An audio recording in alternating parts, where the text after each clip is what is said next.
Salut tout le monde et bienvenue dans ma Sérum. Aujourd'hui pour ce 95e épisode de dans ma Sérum, je vais vous parler d'infos et de rumeurs sur Resident Evil. Alors aujourd'hui il n'y aura que des infos Resident Evil, donc du coup il y aura des infos sur Resident Evil 8, des infos sur le Resident Evil film reboot et une info Resident Evil comme ça vite fait. Mais avant de faire cela, je vais faire un petit instant de promo. Donc quand j'enregistre cette vidéo, il n'y a pas tant d'instants promo que ça, donc ça va être plutôt rapide. Donc si vous voulez le passer quand même, vous pouvez retrouver en description les timecodes pour commencer à partir du générique ou de l'info qui vous intéresse, Resident Evil. Mais du coup je vais faire un petit instant promo, limite un mini. Donc pour commencer, comme à chaque fois, de la promo pour Bibi. Donc cette semaine j'ai sorti l'expérience Alexia Ashford et le rapport sur le projet Code Veronica. Donc de petites vidéos assez courtes si j'ai pas de bêtises, je crois que ça dépasse même pas les 4 minutes, ou peut-être Alexia Ashford dépasse peut-être les 4 minutes, mais voilà, bref c'est moins de 5 minutes les deux vidéos. Donc la première ça pourra savoir 2-3 choses sur Alexia Ashford, et la deuxième sur le projet Code Veronica qui a du coup donné naissance à Alexia Ashford et Alfred Ashford.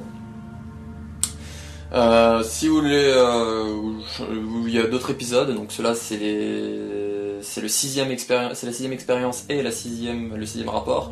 Donc c'est-à-dire qu'il y a 5 vidéos précédentes, donc je vous laisse aller les voir si vous voulez. C'est les vidéos qui sont entourées d'un cadre blanc. Il y a aussi, si vous voulez voir que la partie voix off et pas voir la partie un peu mise en scène qui est autour, vous avez la playlist expérience / rapport sur, entre parenthèses, Resident Evil, où du coup dedans il n'y a que la partie voix off, et du coup quand j'aurais besoin de mettre à jour par exemple pour Leon S. Kennedy avec Resident Evil Infinite Darkness, du coup je réenregistrerai que la partie voix off, que je vous mettrai un message quelque part en vous disant voilà, j'ai refait la partie voix off de la partie de l'expérience Leon S. Kennedy pour ajouter des événements de Infinite Darkness.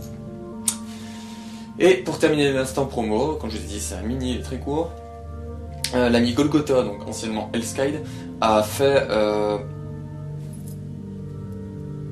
2 ou 3 lives sur Resident Evil 4, qui sont divisés en plusieurs parties parce que ses connexions plantaient, donc du coup il fallait qu'il relance le live à chaque fois, donc c'est un peu la misère. Mais bon, du coup ça permet de faire des petits lives de certaines durées, c'est pas des lives de 4 heures d'affilée, du coup vous avez peut-être genre 1 heure, après 1 heure, et après peut-être genre 30 minutes, où il y a des choses dans ce genre là. Et il a fait du mercenaire, notamment de Resident Evil 4. Voilà, donc je vous mettrai le lien en description de sa chaîne pour aller voir un peu ce qu'il fait en général. Et lui, Resident Evil Biohazard, il a fait du Devil May Cry aussi cette semaine pour tester Virgile en live. Voilà, donc allez voir ce qu'il fait, c'est assez sympathique. Donc l'instant promo est désormais terminé, nous allons passer aux infos et rumeurs. C'est parti. Ne me demandez pas ce que j'ai fait avec mes mains.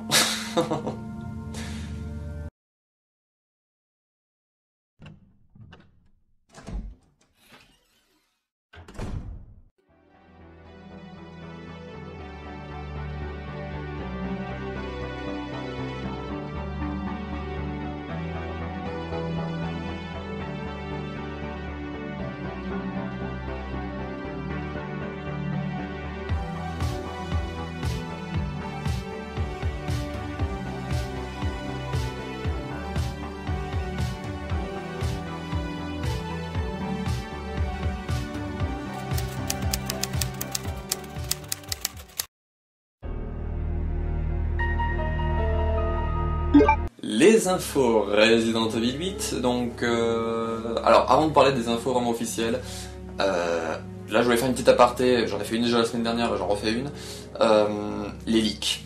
Alors il y a eu encore des leaks cette semaine qui racontent la majorité d'histoires de Resident Evil 8, de ce que j'ai compris. Il y a même des... Bon ça je les ai vus, des screens, bon, c'est en période de test donc ils sont pas vraiment finis les personnages et tout, mais qui montraient par exemple le boss de fin, de ce qui semble être le boss de fin et tout, qui nous montrait un personnage qu'on voit dans... Voilà, donc franchement, bon, en vous disant ça, je vous fais en quelque sorte la promo des leaks, alors que je veux pas à la base, c'est un peu débile. Mais non, mais tout ça pour dire que j'ai fait une vidéo leak, elle est faite, hein, je peux rien y faire. Je vous ai parlé du jeu Resident Evil qui sont en prévision par Capcom jusqu'en potentiellement 2025. J'y ai fait, mais maintenant je vous en parlerai plus, tout ce qui est leak et tout. Parce qu'il y en a beaucoup, il y a beaucoup de choses qui racontent, moi j'essaye de pas les voir. Juste là les screens ça m'intéressait un peu, c'est des screens de trucs de bêta, il y a des trucs, il y a même pas de texture, c'est juste des formes blanches. Voilà, donc je me suis dit, ça va peut-être changer. C'est peut-être pas, c'est pas le produit final, quoi. Donc c'est pour ça que moi, ça m'a pas dérangé personnellement d'y regarder. Donc là, je fais une aparté dans une aparté. Je remercie Raptar, qui est quand même assez rapide sur tout ce qui est info et rumeurs sur Resident Evil.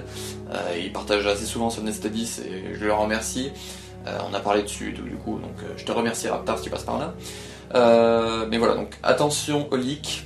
Attention aux personnes qui disent je partage ça et puis quand vous cliquez dessus c'est des leaks.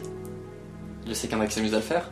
Voilà, donc faites attention parce que du coup ça détruit un peu le travail de Capcom quoi, en quelque sorte, parce que du coup j'en ai lu qui étaient du coup moins hypés par RE8. Déjà qu'il n'y a pas beaucoup de hype, et moi il y en a qui sont pas vraiment hypés autour de ce 8ème opus. Donc si en plus il y a des leaks qui dégoûtent les gens, bah il y a encore moins de hype, donc c'est un peu dégueulasse. Voilà, donc c'est juste un petit passage pour vous dire de faire attention aux leaks. Mais là du coup passons aux infos Resident Evil. Donc c'est via le site IGN, donc moi j'ai pris l'article IGN France partagé par Biohazard France sur Facebook et Twitter.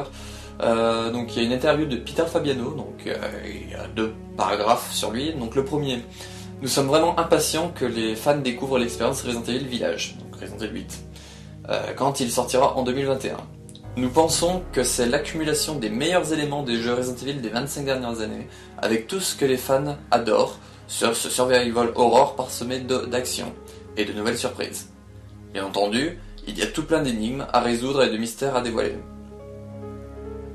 Alors, ce petit passage nous valide plusieurs rumeurs, notamment, comme je vous ai dit à la fin, qu'il y aura des énigmes. Donc, SD Gamer l'a dit plusieurs fois qu'il y aura des énigmes / puzzles dans Resident Evil 8.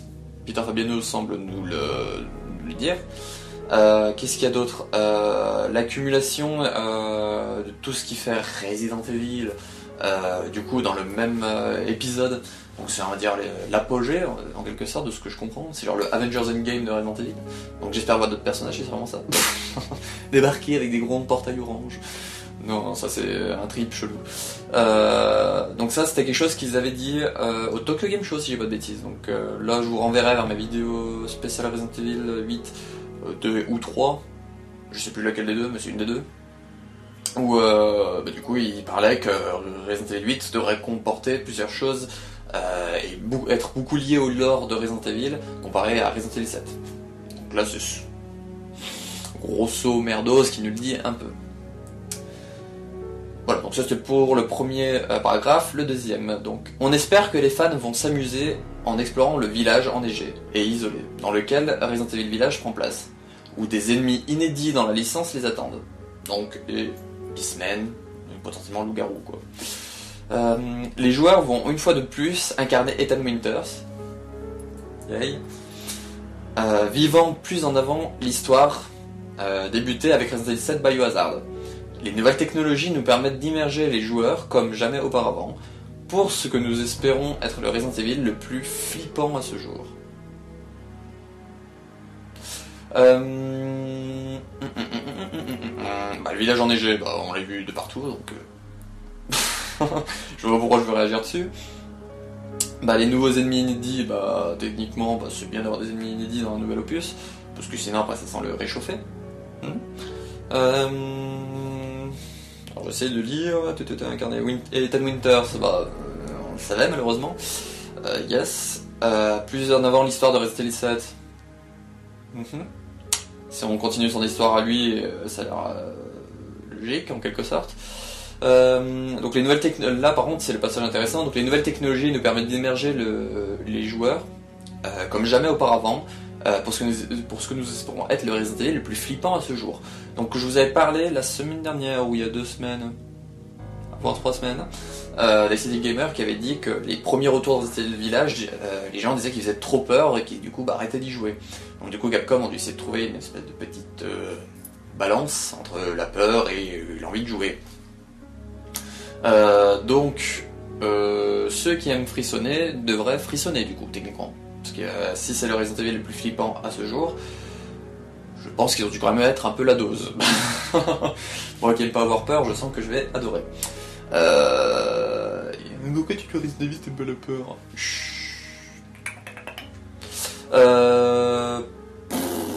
Voilà, je vois pas vraiment quoi dire de plus, à part que ceux qui aiment avoir peur ou qui aiment frissonner, bah, du coup vous allez être contents parce que techniquement, si vous si on écoute Fabiano, Resident Evil devrait faire très très peur.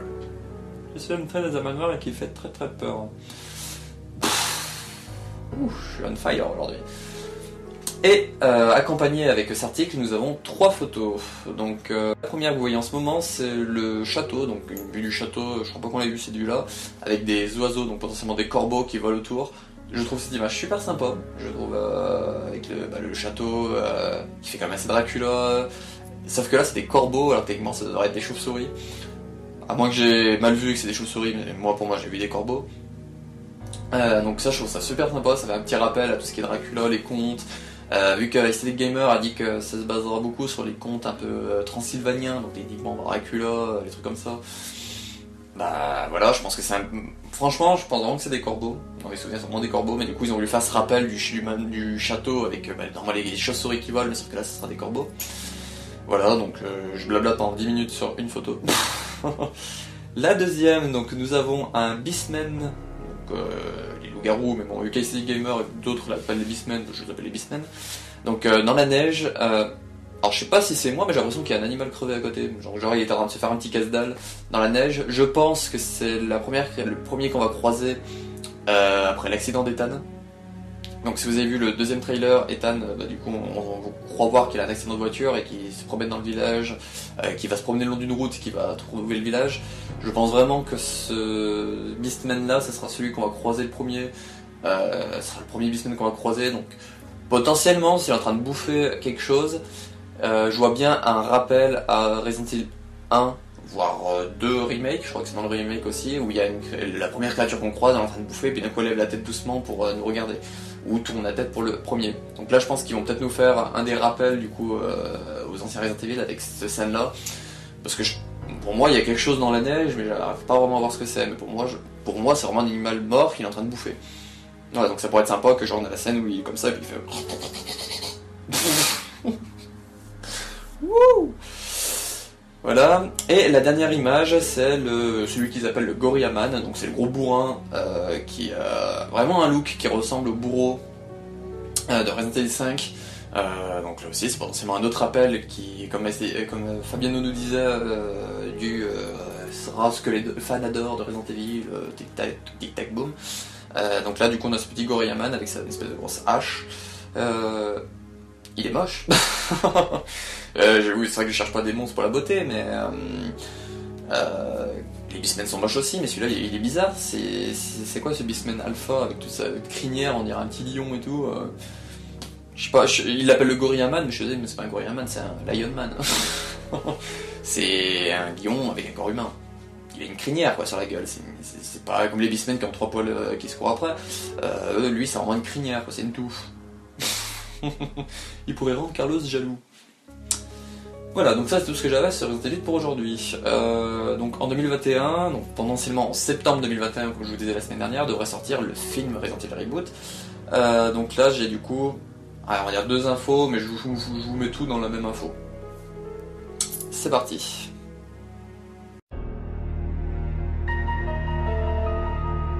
Les infos sur Resident Evil Film Reboot, donc c'est via, alors c'est AAFX Studio, mais je vous mettrai le nom du studio exact parce que je l'ai vu passer sur Twitter après, mais j'ai pas eu le temps de le noter. Mais du coup sur Instagram c'est AAFX Studio qui ont partagé une image, donc que vous verrez en ce moment. Donc c'est un zombie. Donc c'est une image qu'ils ont fait pour les t-shirts parce que le tournage du film est terminé. Donc si j'ai pas de bêtises, ça fait 2 mois qu'il était en train de tournage, donc ça a terminé au bout de 2 mois. Et du coup ça c'est un premier visuel du coup d'un zombie qui sera dans le film techniquement, que du coup la société d'effets spéciaux ont fait. Il n'y a pas vraiment de couleur, donc je peux pas vraiment me dire s'il est sympa ou pas. Bon, un zombie c'est un zombie, j'ai envie de dire, à moins qu'il nous fasse des zombies, je sais pas, qui ressemblent aux Beastmen de Resident Evil 8, je pense pas que des zombies on peut vraiment y louper. Je vois pas comment on peut louper un zombie. Donc voilà, donc là, vraiment l'info intéressante là-dedans, c'est que le tournage est terminé. Alors là, c'est des estimations que je fais moi. Potentiellement, une première bande-annonce pourrait arriver. Je sais pas, je dirais mars 2021 pour les 25 ans. Ça serait sympa. Une petite bande-annonce dans ces eaux-là. Parce qu'ils auraient eu du coup, bon, on va dire décembre, janvier, février, mars, ils auraient eu 3 mois pour commencer à travailler sur le film. Je pense pas qu'il y ait vraiment max d'effets spéciaux, franchement. Si c'est pour faire des zombies, Walking Dead, ils les font rapidement, quoi. Voilà. Donc il n'y a pas vraiment de gros effets spéciaux. Les décors les plus gros, par exemple le portail du RPD, ils l'ont créé en vrai, donc il y a vraiment d'effets spéciaux là aussi à faire. Donc voilà, moi franchement j'estimerais vraiment sur une petite date de première bande-annonce pour mars 2021. Voilà, c'est ma petite estimation à moi que je vous offre comme ça, gratuite, cadeau de fin d'année. Donc là on parlait de Resident Evil film reboot, mais là du coup j'ai une petite info Resident Evil en général, donc c'est avec le jeu Life After. Donc c'est le petit crossover. C'est parti.